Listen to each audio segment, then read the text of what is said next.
काय करायचं? आवाज वाढायचा. आले का? करू.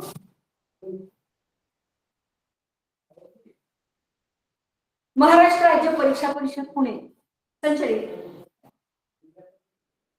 पूर्व मिशन आरंभ शिष्यवृत्ती परीक्षा इयत्ता 7वी यामध्ये विषय मराठी मी स्वाती मुकुंदराव अडाणी केंद्र प्रमुख विठे आज या ठिकाणी उतारावर आधारित प्रश्न या घटकावर या ठिकाणी मार्गदर्शन करीत आहे.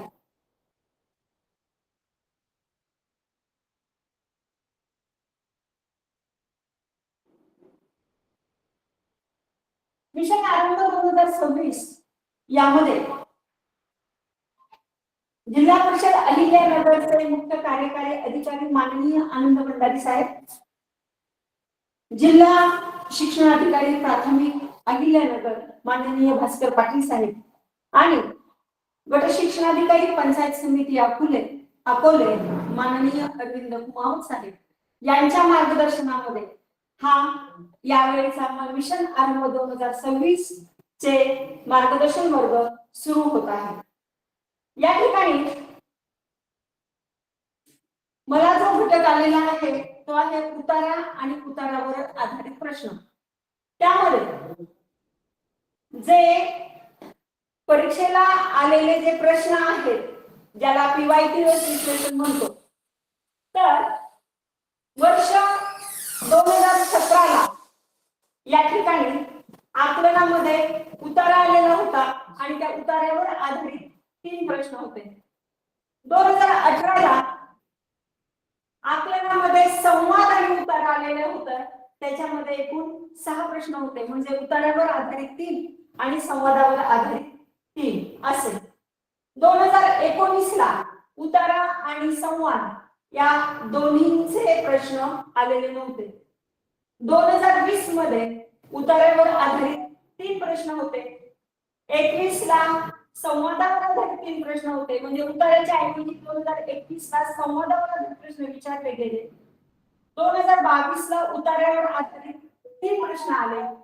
2023 उतारा आणि संवाद हे दोन्ही स्किप करून या ठिकाणी कवितेवर आधारित किंवा जाहिरातीवर आधारित प्रश्न विचारले गेले. 2024 पुन्हा उतार्यावर आधारित 3 प्रश्न आले. 2025 उतारा आणि संवाद हा स्किप केला गेला आणि 2026 संवादावर आधारित 3 प्रश्न विचारले गेले. अशा प्रकारे आकलनावर आधारित प्रश्नांचं या ठिकाणी विश्लेषण केले गेले. ज्या वेळेस आपण उतार्यावर आधारित प्रश्न सोडवतो तर मला विद्यार्थ्यांना सांगायला असं वाटतं की जो उतारा दिलेला आहे तो उतारा सर्वप्रथम आपण काळजीपूर्वक वाचणं आवश्यक आहे. म्हणजेच आकलन या शब्दाचा अर्थ असा आहे की समजपूर्वक वाचन करणे. फक्त नुसतं वाचन करून उपयोग नाही, तर त्याचं समजपूर्वक वाचन ही कला मुलांनी या आकलनामधून आत्मसात केली पाहिजे. म्हणजेच जो उतारा तुम्ही वाचाल त्या उतार्यावर आधारित सोपे सोपे छोटे छोटे प्रश्न हे तुम्हाला विचारता आले पाहिजे, तरच त्या प्रश्नांची उत्तरे तुम्ही त्या उतारातून शोधू शकाल. दुसरी महत्वाची गोष्ट, उतारा ज्या क्रमाने आपण वाचतो त्याचप्रमाणे उतार्यावरती आपल्याला 3 प्रश्न येतीलच असं नाही. प्रश्नांचा क्रम देखील बदलू शकतो. त्यामुळे एकाग्र चित्ताने लक्षपूर्वक तो उतारा वाचणं हे या ठिकाणी अभिप्रेत आहे. तसंच उतार्याचे ज्यावेळेस तुम्ही प्रश्न वाचता तर त्यावेळेस एक सोपं करणं या ठिकाणी आवश्यक आहे. ते म्हणजे प्रथम उतारा वाचण्यापूर्वी सर्वप्रथम प्रश्नावरती नजर टाकावी, प्रश्न वाचावा. पहिला प्रश्न वाचायचा, पहिला प्रश्न लक्षपूर्वक वाचायचा, प्रश्न समजावून घ्यायचं आणि त्यानंतर त्या उतार्याला वाचनाला सुरुवात करायची. म्हणजेच प्रश्नाच्या रोखाने प्रश्नाच्या अनुरोधाने ज्यावेळेस आपण उतारा वाचतो त्यावेळेस प्रश्नाचे उत्तर शोधण्याची प्रक्रिया होते. ज्या ठिकाणी आपल्याला उत्तर सापडते मिळते त्या ठिकाणी एक ते लक्षात घेऊन त्यानंतर दुसरा प्रश्न वाचायचा, त्याचे उत्तर शोधायचे, त्यानंतर पुढचा तिसरा प्रश्न, असं क्रमाक्रमाने उत्तर लक्षात घेऊन जर उतारा वाचला तर त्या उतार्याच्या उत्तरामध्ये किंवा पर्याय शोधण्यामध्ये ज्या आपल्या चुका होतात त्या चुका ह्या निश्चितच कमी प्रमाणात होतील असं या ठिकाणी वाटतं. या ठिकाणी उतारा लक्षात वाचण्याच्या ज्या कला आहेत त्या लक्षात घेतल्यानंतर आपण ज्या पद्धतीने प्रश्न विचारले गेले ते पहिल्यांदा बघू.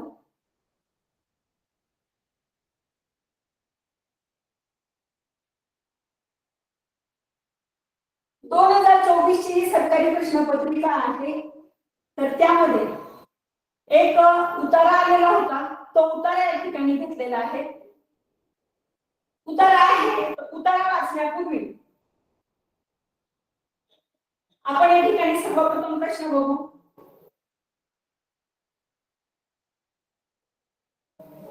प्रश्न असा आहे, नाण्यावर कोरलेल्या कालोल्लेखावरून कोणती माहिती मिळू शकते? त्याचा उत्तर शोधण्यासाठी जर आपण उतारा वाचला तर राष्ट्राच्या किंवा राज्याच्या संदर्भात घडणाऱ्या अतिमहत्वाच्या ऐतिहासिक घटनांच्या नोंदी अनेकदा नाण्यामुळे कळतात.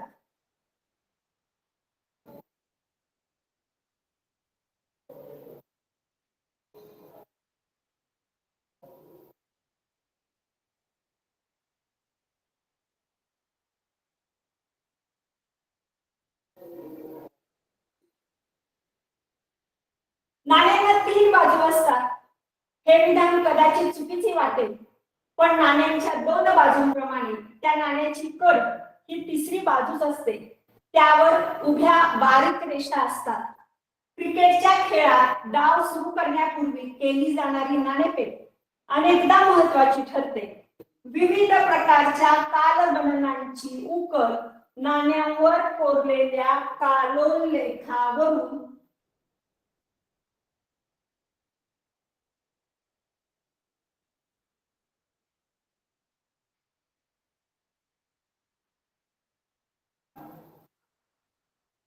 नाण्यांना विविध प्रकारच्या कालगणनांची उकल हे उत्तर या ठिकाणी आपल्याला मिळालेलं आहे.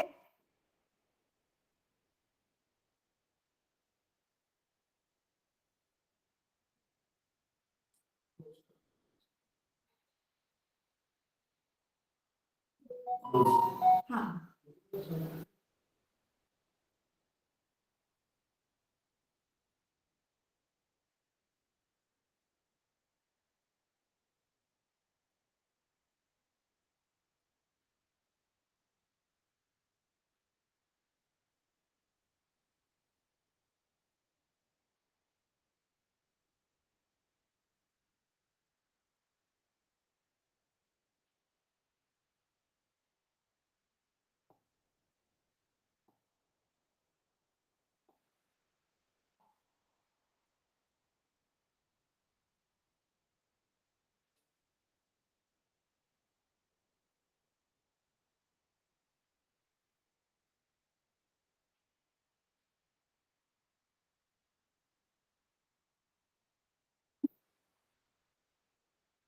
जर आपण इथे बघितलं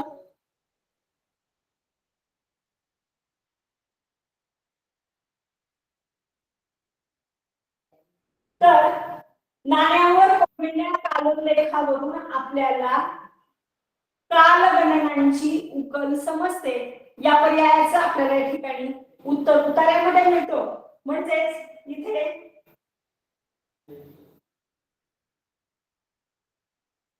पर्याय क्रमांक 1 हे या ठिकाणचं उत्तर होतं. त्यानंतरचा दुसरा प्रश्न आहे, उतार्यात आलेल्या बहुआयामित्व या शब्दाचा योग्य अर्थ कोणता?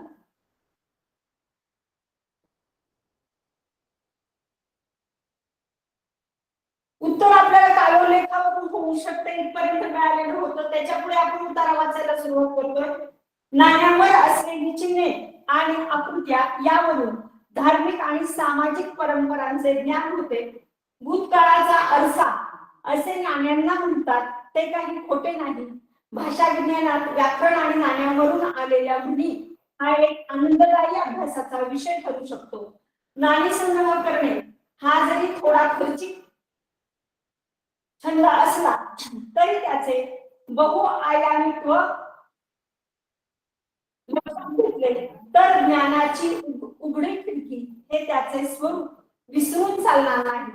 नाशिक जवळ अंजनेरी येथे नाणकशास्त्र विषयाचा सांगोपांग अभ्यास करणारी संस्था आहे. व्हायला हवी. जमले तर त्यांचा अभ्यासक्रमही पुरा करायला हवा. या ठिकाणी एक शब्द आलेला आहे, बहुआयामित्व. आयाम म्हणजे पैलू आणि बहु म्हणजे अनेक. एकच विषय असतो तर त्या विषयाला आणि त्या विषयाच्या अनुषंगाने सर्व बाजूंचा विचार करणे. उदाहरणार्थ जर आपण या ठिकाणी शिक्षण हे फक्त जर घेतलं तर विद्यार्थ्यांच्या बाबतीत शिक्षण या प्रक्रियामध्ये मग त्या विद्यार्थ्यांवर संस्कार करणे आले. विद्यार्थ्यांचा बौद्धिक विकासाबरोबरच त्याचा शारीरिक विकास, मानसिक विकास, भावनिक विकास, सामाजिक विकास हे विकासाचे सर्व पैलू कसे विकसित होतील, म्हणजे विद्यार्थ्यांचा सर्वांगीण विकास कसा होईल या दृष्टीने शिक्षणाचा विचार करणे असे बहुआयाम. आयाम म्हणजे पैलू, एका विषयाचा एका विषयाच्या संदर्भात असणारे जे विविध अंग आहेत त्याचा विचार करून तो विषय स्पष्ट करणे याला बहुआयामित्व असे म्हणतात. मग या ठिकाणी नाणी संग्रह हा या नाणी संग्रहाचे जे बहुआयामित्व आहे त्याचे जे विविध उपयोग आहेत ते जर लक्षात घेतले तर आपल्याला या ठिकाणी उतार्यात आलेल्या बहुआयामित्व या शब्दाचा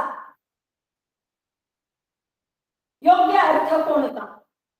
तर या ठिकाणी गौरवशीलता आहे, विलोभनीयता आहे, बहुउपयोगिता आणि उपलब्धता यामध्ये याचा पर्याय क्रमांक आहे 3 बहुउपयोगिता. वरील उतार्यावरून असत्य विधान कोणते? हा प्रश्न एक दिसायला साधा आहे, परंतु या प्रश्नामध्ये विद्यार्थ्यांच्या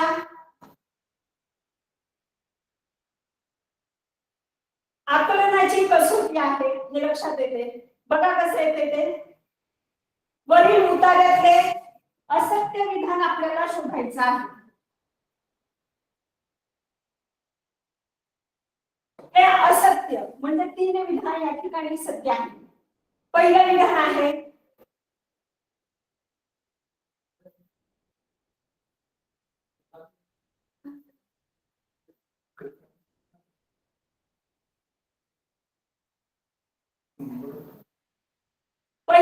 आहे नाण्याला 3 बाजू असतात. दुसरा आहे नाण्यामुळे इतिहासातील घटनांच्या नोंदी करतात.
वरील उतार्यामध्ये असं ते विधान आपल्याला शोधायचे.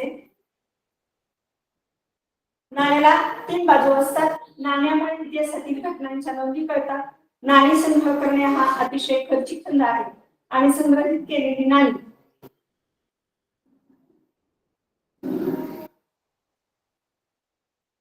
तर या ठिकाणी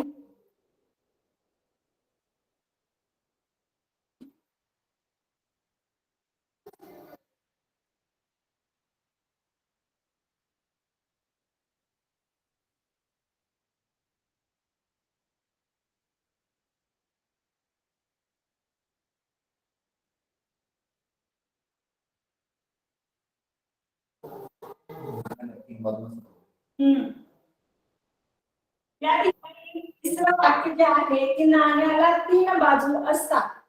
हे वाक्य या ठिकाणी चुकीचं आहे, कारण नाण्याला या 2 बाजू असतात. नाण्याला 2 बाजू असतात आणि ज्या कडा आहेत नाण्यांना 2 बाजू असतात. म्हणजेच नाणेफेक ज्यावेळेस आपण करतो तर त्याचं जे पृष्ठफळ आहे हेड आणि टेल, पुढची बाजू आणि मागची बाजू, अशा नाण्यांना 2 बाजू असतात. त्यामुळे यामध्ये आलेलं जे नाण्याला 3 बाजू असतात हे विधान या ठिकाणी चुकीचं आहे.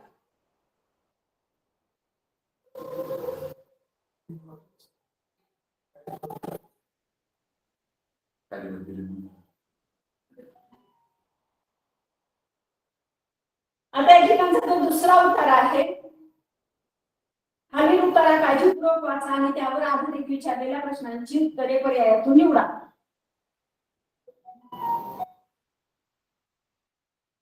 यामधला पहिला प्रश्न आहे, उत्तम समाज व्यवस्थेसाठी कोणत्या गोष्टींची आवश्यकता नाही? म्हणजे उत्तम समाज व्यवस्थेसाठी पर्यायात दिलेल्या 3 गोष्टींची आवश्यकता आहे. एक गोष्ट अशी आहे की त्याची आवश्यकता नाही. दुसरा प्रश्न आहे, उतार्यातील वर्णनानुसार असत्य विधान कोणते? याही पर्यायामध्ये 3 विधान हे सत्य आहे, एक विधान असत्य आहे. आणि तिसरा प्रश्न आहे, पुढील पैकी कोणता शब्द उतार्यात विशेषण म्हणून आलेला नाही? म्हणजे 3 शब्द असे यामध्ये विशेषण दिलेले, संकरित, प्रत्येक, सामूहिक आणि दक्षता. त्याच्यातला आपल्याला कोणता विशेषण आलेला नाहीये ते शोधायचं आहे. त्यानुसार आता आपण उतार्याचं वाचन करणार आहोत. सामूहिक कार्य हे मधमाशांच्या मधुकुंभासारखे असते. मधुकुंभ म्हणजेच मधु म्हणजे मध आणि कुंभ म्हणजे त्याचे पोळे. मधमाशांचं जे पोळे बनवण्याचे जे काम असतं ते काम जसं सामूहिक पद्धतीने एकजुटीने करतात तसं सामूहिक कार्य केलं पाहिजे असे या उतारात सांगितलेले. राणी माशीला त्या रचनेत महत्वाचे व्यक्तिगत कार्य असते, तेवढेच महत्व कामकरी माशांना सर्वांच्या सहयोगातून बिंदू बिंदूतून मधुकोश जमा होत असतो. या उलट हुकुमशहाच्या आदेशाची तुलना वारुळातून निघणाऱ्या मुंग्यांशी करावी लागेल. गावातल्या प्रत्येक कृतीला मधमाशी सारखा सहयोग अंश निघणाऱ्या मुंग्यांशी करावी लागेल. सहयोग अंश सहयोग अंश लाभला पाहिजे, तो तपासून पाहिला पाहिजे. आजच्या संकरित समाज व्यवस्थेसाठी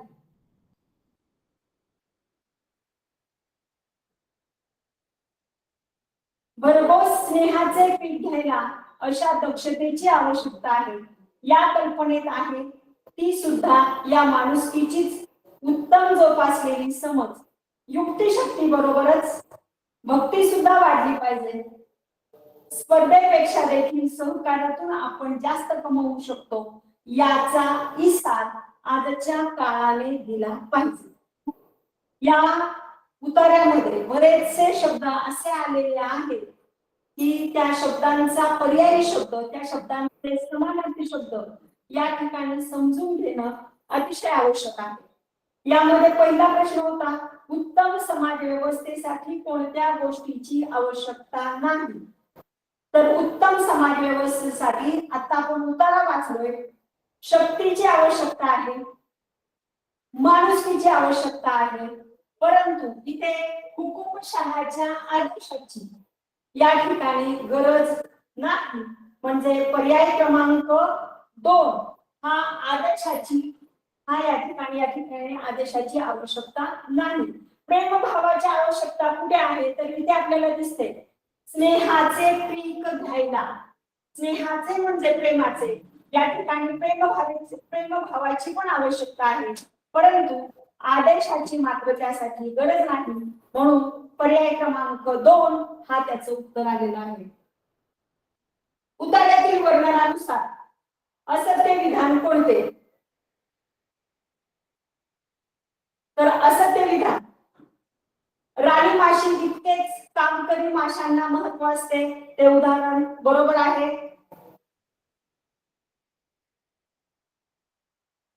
आजची समाज व्यवस्था संकरित झालेली आहे, संकरित समाज व्यवस्था पण आलेली आहे. सहकारापेक्षा स्पर्धेतून अधिक काही कमावता येते. या ठिकाणी शेवटचं वाक्य आहे.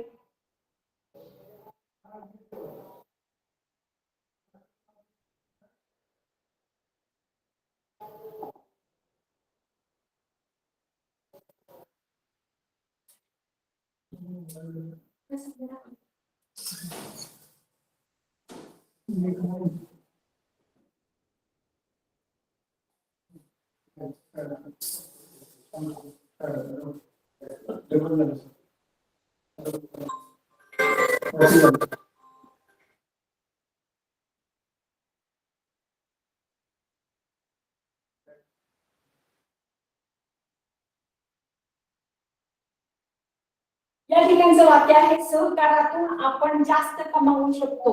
स्पर्धेपेक्षा देखील सहकारातून म्हणजे स्पर्धेतून आपण कमावत नाही. असत्य विधान पाहिजे होतं तर आपला पर्याय क्रमांक 3 आहे. सहकारापेक्षा स्पर्धेतून अधिक काही कमावता येते. हे या ठिकाणचं वाक्य प्रश्न चुकीचा आहे. पहिला आहे राणी माशी इतकेच कामकरी माशांना महत्व असते, ते वाक्य बरोबर आहे. आजची समाज व्यवस्था संकरित झालेली आहे, हेही वाक्य बरोबर आहे. परंतु चौथा पर्याय सार्वजनिक कार्य हे मधमाशांच्या पोळ्यासारखे असते, हेही वाक्य बरोबर आहे. तिसरं वाक्य हे चुकीचं आहे, म्हणजे पर्याय क्रमांक 3 हे इथे चुकलेले आहे. आणि कोणता शब्द उतार्यात विशेषण म्हणून आलेला नाही. संकरित समाज व्यवस्था आहे ती संकरित आहे, म्हणजे संकरित हे उदाहरण आलेलं आहे. संकरित समाज व्यवस्था संकरित हे विशेषण आलेले आहे. प्रत्येक कृती इथे प्रत्येक हा सुद्धा शब्द विशेषण आलेला आहे. तिसरं सामूहिक कार्य, सामूहिक हे देखील विशेषण आलेले आहे. उतार्यात दक्षता शब्द आलेला आहे, परंतु दक्षता हे विशेषण नाही. दक्षता या शब्दाचा अर्थ आहे की काळजीपूर्वक लक्ष देणे.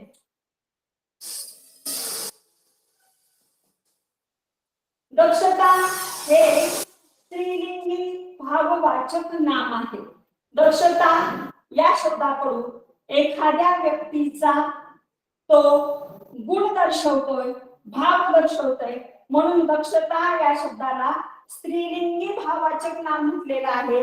दक्षता हे विशेषण नाही, म्हणून इथला पर्याय क्रमांक 4 हे त्याचं विशेषण नसणारा शब्द आहे. पर्याय क्रमांक 4 हे या प्रश्नाचं उत्तर आहे.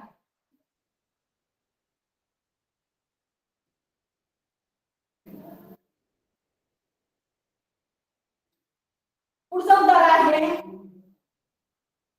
सर्वांच्या भल्यांच्या या कल्पनेच्या सुरुवातीला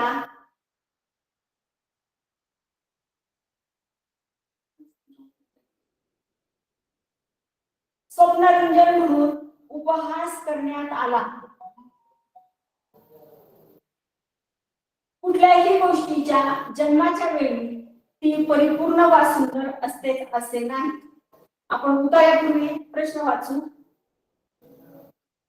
आपल्या शेतीप्रधान देशाचा तारणहार कोणास म्हटले आहे? थट्टा मस्करी करणे या अर्थी यामध्ये कोणता वाक्प्रचार आलेला आहे आणि उतार्यातील वर्णनानुसार असत्य विधान कोणते?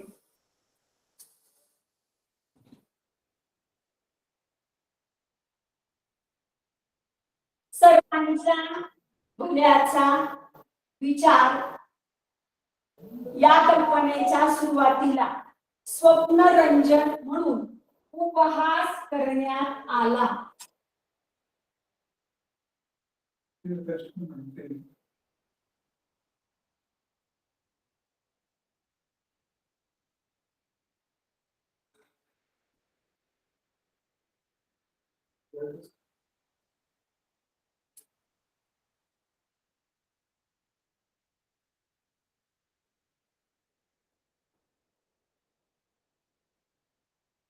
सर्वांच्या भल्याच्या या कल्पनेच्या सुरुवातीला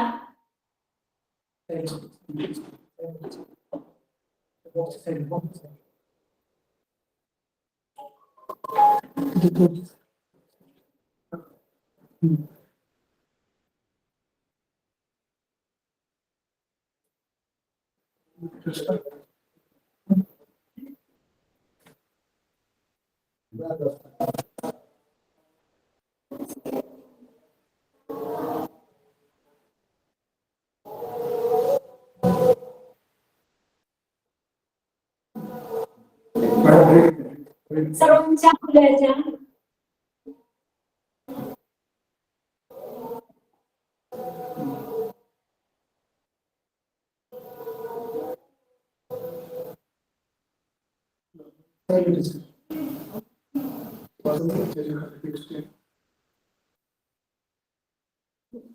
सर्वांच्या भल्याच्या या कल्पनेच्या सुरुवातीला स्वप्नरंजन म्हणून उपहास करण्यात आला.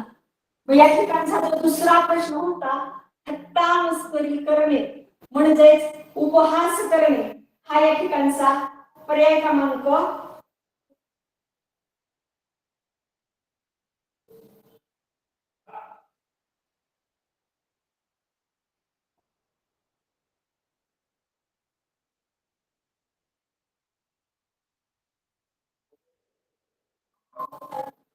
थट्टा मस्करी करणे म्हणजेच उपहास करणे हा याचा पर्याय क्रमांक 1 हा उत्तर या ठिकाणी येते.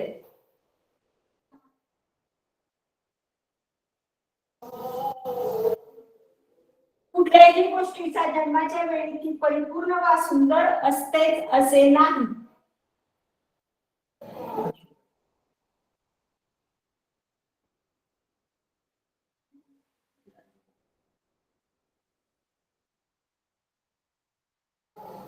हे वाक्य थोडस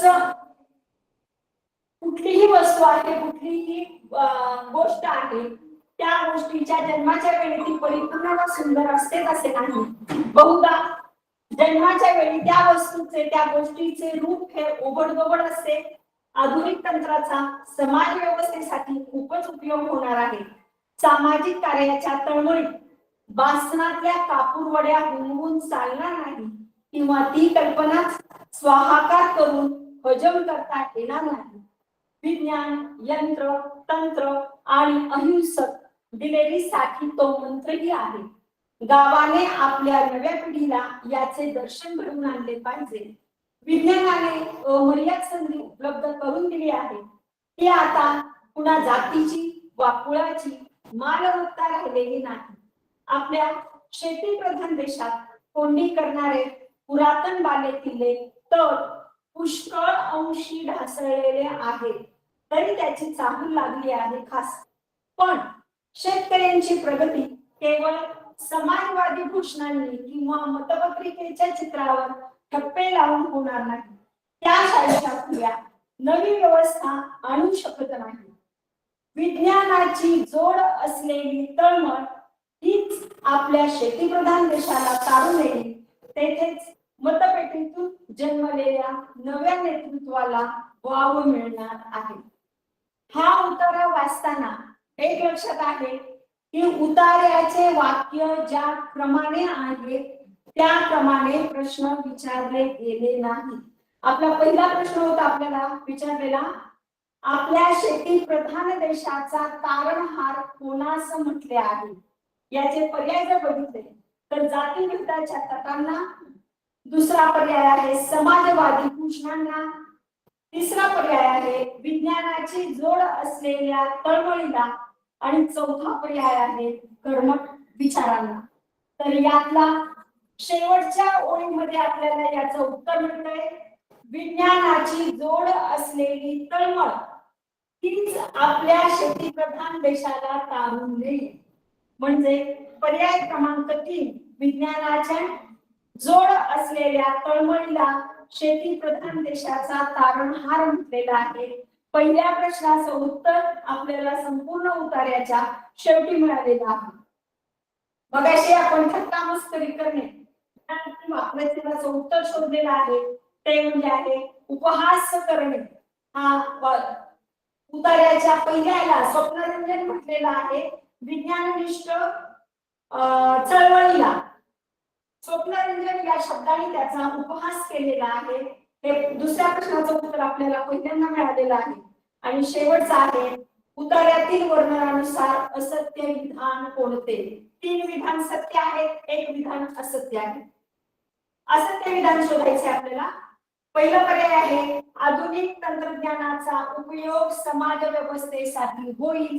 हे उत्तर उतार्यात आलेलं आहे, बरोबर आहे. आपला देश शेती प्रधान आहे, हे उत्तर पण बरोबर आहे. विज्ञानाने अमर्याद संधी उपलब्ध करून दिली आहे, हे वाक्य सुद्धा बरोबर आहे. आणि आपण उतार्याच्या सुरुवातीला जर गेलो तर आपल्याला इथे एक वाक्य सांगितलेलं आहे ते म्हणजे कुठल्याही गोष्टीच्या जन्माच्या वेळी ती गोष्ट परिपूर्ण वा सुंदर असतेच असे नाही. म्हणजे जन्माच्या वेळी ती गोष्ट ही ओबड स्वरूपाचे असते असं उतार्यात दिलेलं आहे. आणि आपल्याला प्रश्नामध्ये पर्याय दिलेला आहे कोणतीही गोष्ट जन्माच्या वेळी सुंदर असते. म्हणजे पर्याय क्रमांक 2 हा या ठिकाणी चुकीचा आहे आणि तेच आपलं उत्तर आहे. असत्य विधान पर्याय क्रमांक 2 कोणतीही गोष्ट ही जन्माच्या वेळी सुंदर असते हे वाक्य चुकीचं आहे.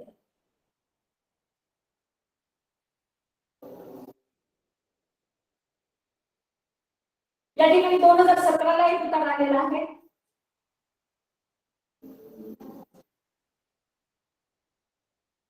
एक मनुष्य अखंड जेवतो. उतारा वाचण्यापूर्वी आपण प्रश्नाला पाहू.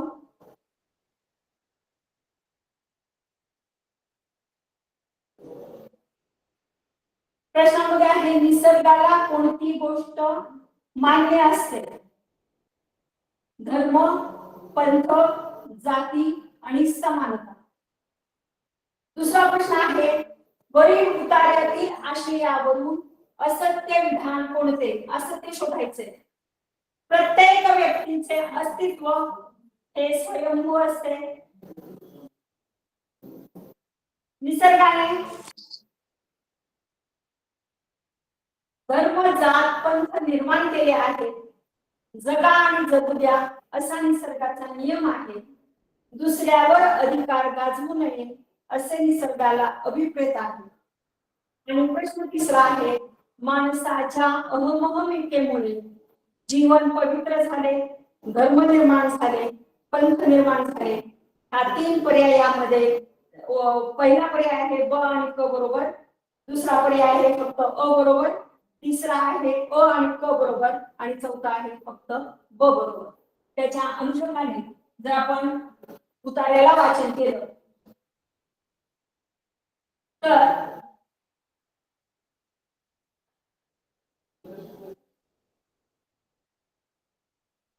एक मनुष्य अखंड जेवतो.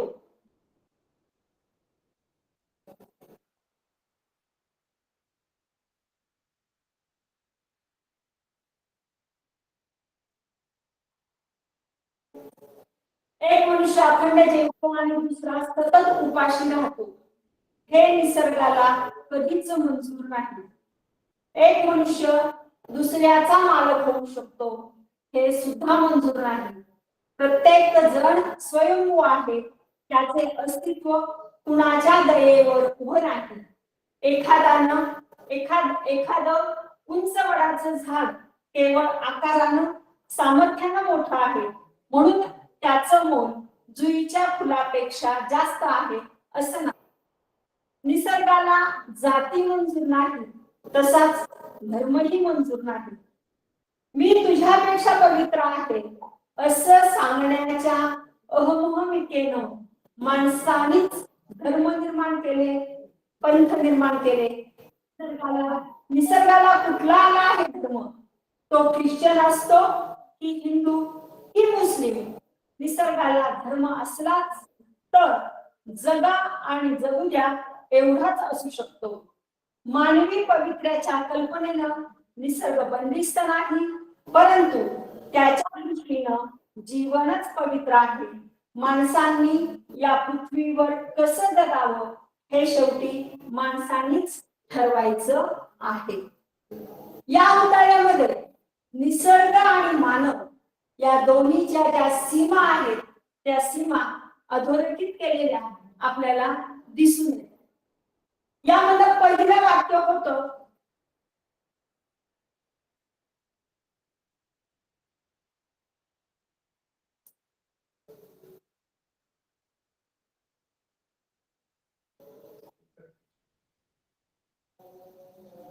पहिलं वाक्य होतं एक मनुष्य अखंड जेवतो आणि दुसरा उपाशी आहे. म्हणजे एकाचं पोट भरतंय आणि दुसरा मात्र उपाशी आहे. हे निसर्गाला कधीच मंजूर नाही.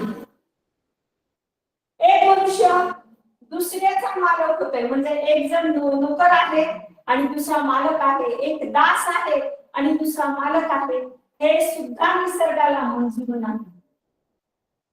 प्रत्येक जण, इथे एक शब्द आलेला आहे स्वयंभू, स्वतःचं अस्तित्व स्वतःच निर्माण करणारा आहे. त्याचं अस्तित्व हे कुणाच्या दयेवर उभं नाही. या तिन्ही वाक्यातून आपल्याला इथे पहिल्या प्रश्नाचं उत्तर मिळतंय, ते म्हणजे निसर्गाला या ठिकाणी समानता अभिप्रेत आहे किंवा निसर्गाला समानता मंजूर आहे. हे पहिल्या प्रश्नाचं उत्तर आपल्याला इथे मिळतंय. एखादं उंच वडाचं झाड आहे, ते वडाचं झाड केवळ आकाराने मोठं आहे, त्या वडाच्या झाडाचं केवळ सामर्थ्य मोठं आहे, म्हणून जे मोल जुईच्या फुलाचं आहे तेच मोल त्या वडाच्या झाडाचं आहे. सामर्थ्याने मोठं आहे झाड, आकाराने मोठं आहे, तरी देखील वडाच्या झाडाचं मोल आणि जुईच्या फुलाचं मोल हे दोन्ही इथे सारखं आहे. या दोन्हीमध्येही समानता आहे. याही वाक्यामधून आपल्याला इथे समानता अभिप्रेत होते. तिसरं आहे निसर्गाला जाती मंजूर नाही, निसर्गाला धर्म देखील मंजूर नाही. आता इथे मी तुझ्यापेक्षा पवित्र आहे असं सांगण्याची अहमहिका या शब्दाचा अर्थ इथे आपल्याला माहित पाहिजे की अहमहिका म्हणजे दुसऱ्याच्या पुढे जाण्याची स्पर्धा, ईर्ष्या, चुरस ही जी आहे ती मानवात आहे. म्हणजेच अहमिकेमुळं माणसाने इथे धर्म निर्माण केले, माणसाने इथे पंथ निर्माण केले.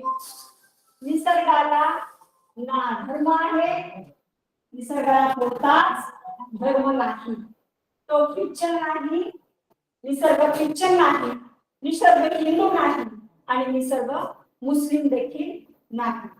निसर्गाला जर धर्म असेल तर निसर्गाचा धर्म आहे जगा आणि जगूया, एवढाच निसर्गाचा धर्म आहे. मानवी पावित्र्याच्या कल्पनेने निसर्ग बंदिस्त नाही, परंतु त्याच्या दृष्टीनं निसर्गाच्या दृष्टीनं जीवन नाही.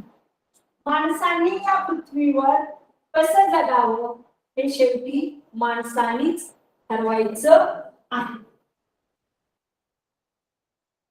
बघू आपण त्याची उत्तर. निसर्गाला कोणती गोष्ट मान्य असते? यामध्ये आपण मगाशी उत्तर पाहिलं.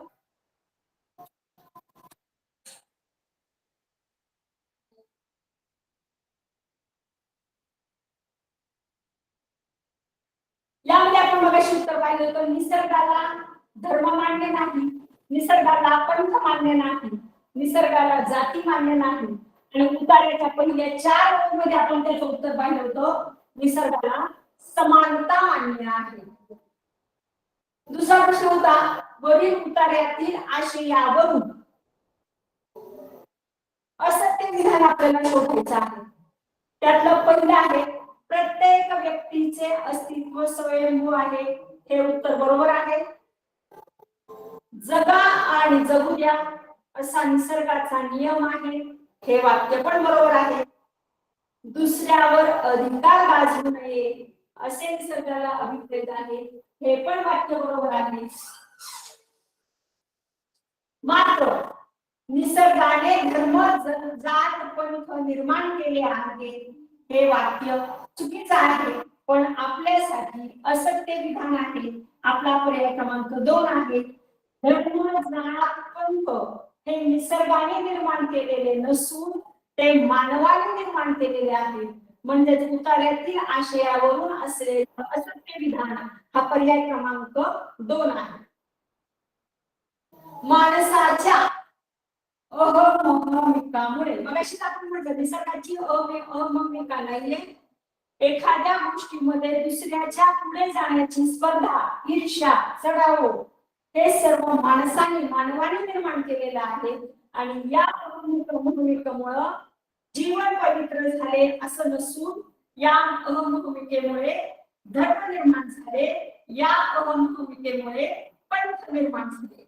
म्हणजे ब आणि क बरोबर असणारा पर्याय क्रमांक 1 हे या प्रश्नाचं उत्तर आहे.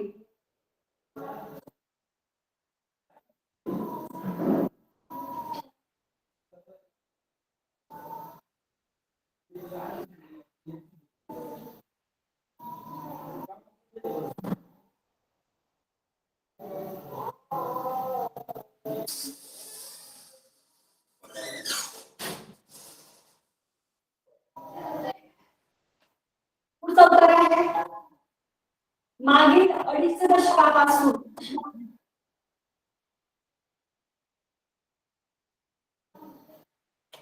उतार्यातील संपन्नतेची नवी व्याख्या या संकल्पनेत लेखकाने कोणता मुख्य विरोधाभास अधोरेखित केलेला आहे? दुसरा प्रश्न आहे लेखकाच्या मते उपनगरातील नवीन संस्कृतीमुळे पुढील पैकी कोणता परिणाम सर्वाधिक घडतो? आणि तिसरा प्रश्न आहे घरात 10-5 पुस्तके ठेवायला एखादा कोपरा ठेवावा असा विचार किती लोक करतात? या वाक्याचा सूचक अर्थ काय?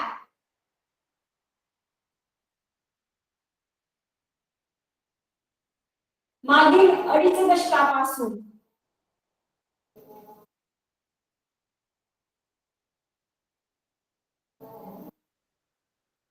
महाराष्ट्राच्या अर्धनागरी भागातील संपन्नतेची व्याख्या ही बदलायला लागलेली आहे. तालुक्याच्या गावांना अनेक उपनगरांचा विळखा पडलेला आहे. या विळख्यात राहणारी एक वेगळी संस्कृती जन्माला आली. उपनगरामध्ये राहणारी वेगळी संस्कृती या ठिकाणी जन्माला आलेली आहे. नोकरी करणारे पती पत्नी आणि शाळेत जाणारी मुले असा त्रिकोणी किंवा चौकोनी कुटुंब. उपनगरात बंगला, या बंगल्यात संपूर्ण कुटुंबाशी गप्पा मारणारा आणि त्यांना बांधून ठेवणारा 40 इंचाचा टीव्ही, लाखो रुपये खर्चून बांधलेल्या या बंगल्यात टीव्ही, वॉशिंग मशीन, मोठ्यांची आणि मुलांची बेडरूम, स्वयंपाकघर, देवघर, पाण्याची टाकी, उंची काचेचे ग्लास, कपशा ठेवण्यासाठी शोकेस, अशा अनेक गोष्टींसाठी बांधकामापूर्वी जागा निश्चित केल्या जातात. पण घरात 10-5 पुस्तके ठेवायला एखादा कोपरा असावा किंवा कोपरा ठेवावा असा विचार किती लोक करतात? कुणी इंजिनियर हे सुचवतात का? माणसाचे मेंदू बथड करणारी, मन बधीर करणारी ही संस्कृती आपल्याला एका आभासी जगामध्ये घेऊन जात आहे. हौसेने बांधलेले नवीन घर दाखवायला घेऊन जाणाऱ्या आपल्या नातेवाईकांना, मित्रांना आपण मला तुमच्या नव्या घरातील पुस्तकाचे कपाट किंवा कोपरा बघायचा आहे असं म्हणतो का आपण? नाही म्हणत ना, कारण आपण संपन्नतेची नवी व्याख्या यामध्ये जन्माला घातलेली आहे.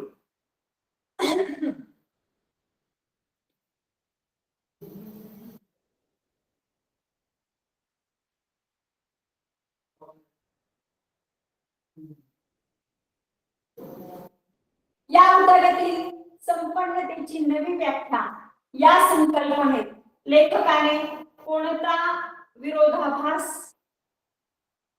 अधोरेखित केलेला आहे?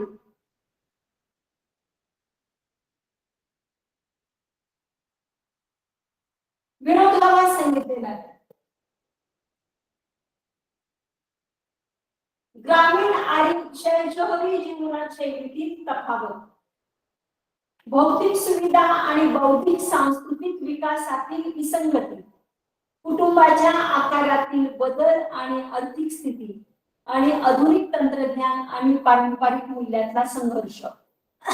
तर आपल्याला इथे भौतिक सुविधा म्हणजे त्या घरामध्ये वॉशिंग मशीन असेल, टीव्ही असेल, इतर साधनं असतील, सुखसोयी असतील, परंतु त्या घरामध्ये 10-5 पुस्तकांसाठी एखादा वाचनालयाचा कोपरा अगर कपाट हे दिसत नाही.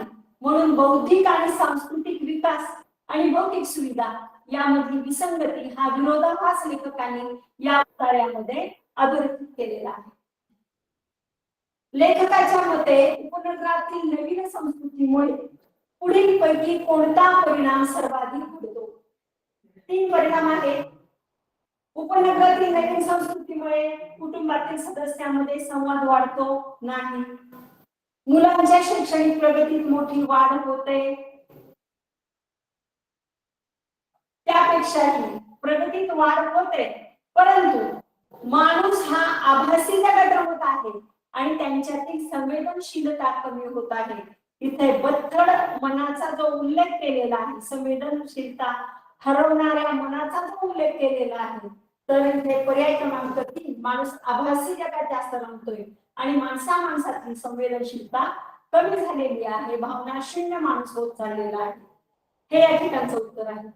तिसरं, घरात 10-5 पुस्तके ठेवायला एखादा कोपरा ठेवावा असा विचार किती लोक करतात? या वाक्याचा इथे आपल्याला शब्द आलेला आहे सूचक अर्थ काय आहे? पहिला आहे लोकांना पुस्तक वाचायला वेळ नसतो. घराचे बांधकाम करताना जागेची कमतरता असते. समाजात वाचन संस्कृती आणि बौद्धिक संपन्नतेकडे दुर्लक्ष होते. इंजिनियर घराच्या रचनेत पुस्तक ठेवण्याची जागा देत नाही.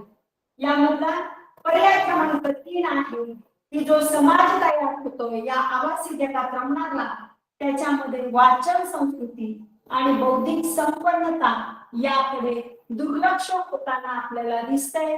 म्हणजे याचा पर्याय क्रमांक 3 हे याचं उत्तर आहे.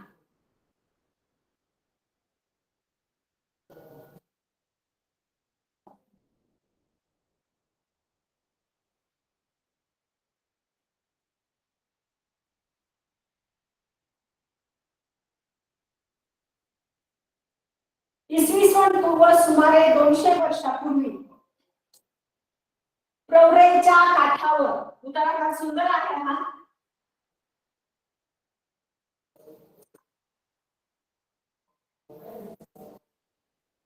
प्रवरा नदी आहे. या प्रवरेच्या काठावर 200 वर्षापूर्वी मानवी वस्ती निर्माण झाली.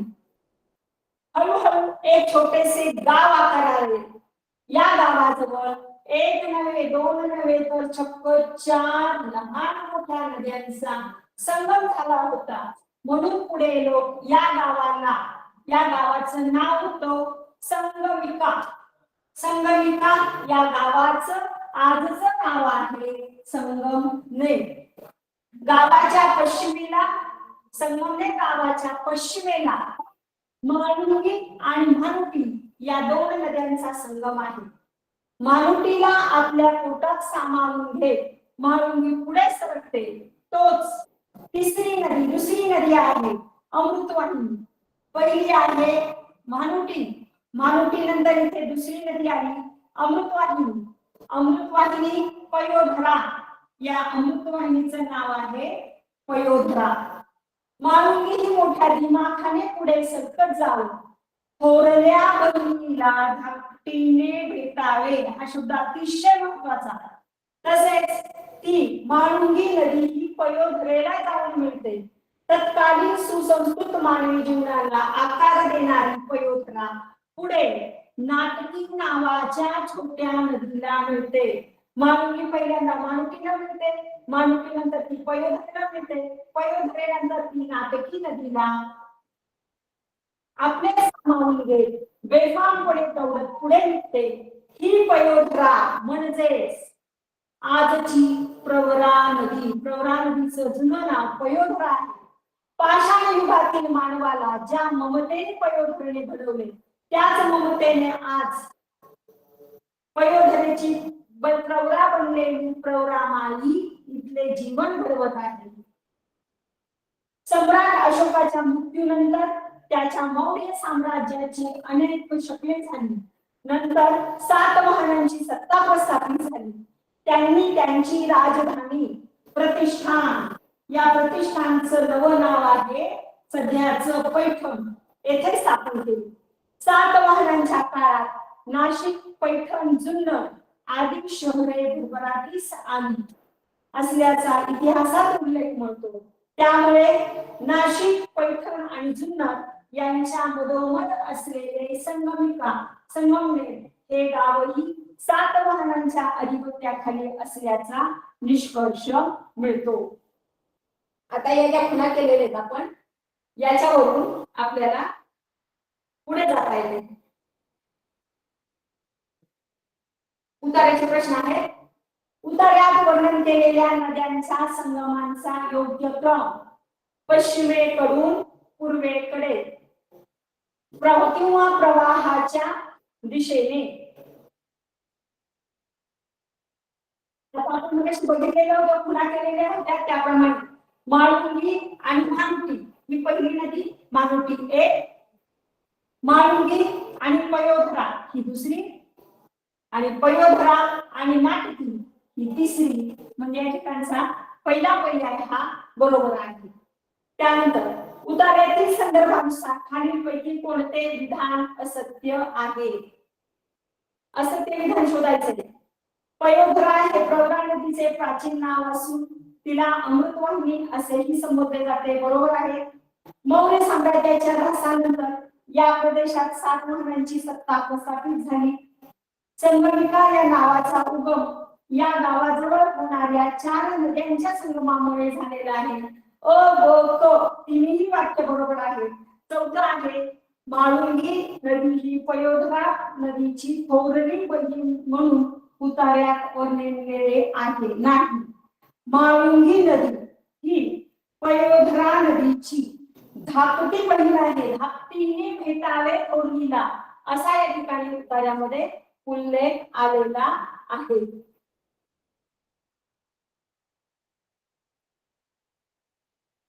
माळुंगी नदी ही पयोधरा नदीची थोरली बहीण म्हणून उतार्यात वर्णिलेली आहे. उतार्यात माळुंगी नदी ही धाकटी आहे आणि पयोधरेला म्हणजेच थोरल्या बहिणीला भेटायला ती या ठिकाणी गेलेली आहे. या उतार्याच्या जे आकलनाचे प्रश्न आहेत तर विद्यार्थ्यांना प्रश्न सोडवताना की आपण ज्यावेळेस एखादा पाठ्येतर उतारा वाचतोय, पाठात नसलेला उतारा वाचतोय, तर त्या उतार्याच्या ओळी ओळीवरती जेव्हा आपल्याला प्रश्न निर्माण करण्याचं कौशल्याने आपण प्रश्न तयार करू, त्याच वेळेस त्या उतार्याचा अर्थ समजपूर्वक शोधून त्या उतार्याच्या प्रश्नाच्या उत्तरापर्यंत आपण जाऊ, हे या ठिकाणी सर्वांनी लक्षात घ्यायला हवे. या आजच्या या मार्गदर्शनासाठी मला जिल्हा परिषद अहिल्यानगर शिक्षण विभागाच्या वतीने तसेच पंचायत समिती अकोले शिक्षण विभागाच्या वतीने मार्गदर्शन करण्याची संधी दिली त्याबद्दल या दोन्ही विभागातील आमचे सर्व अधिकारी साहेब लोकांचे मी मनपूर्वक आभार व्यक्त करून या ठिकाणी मनोगताला पूर्ण विराम देते. धन्यवाद.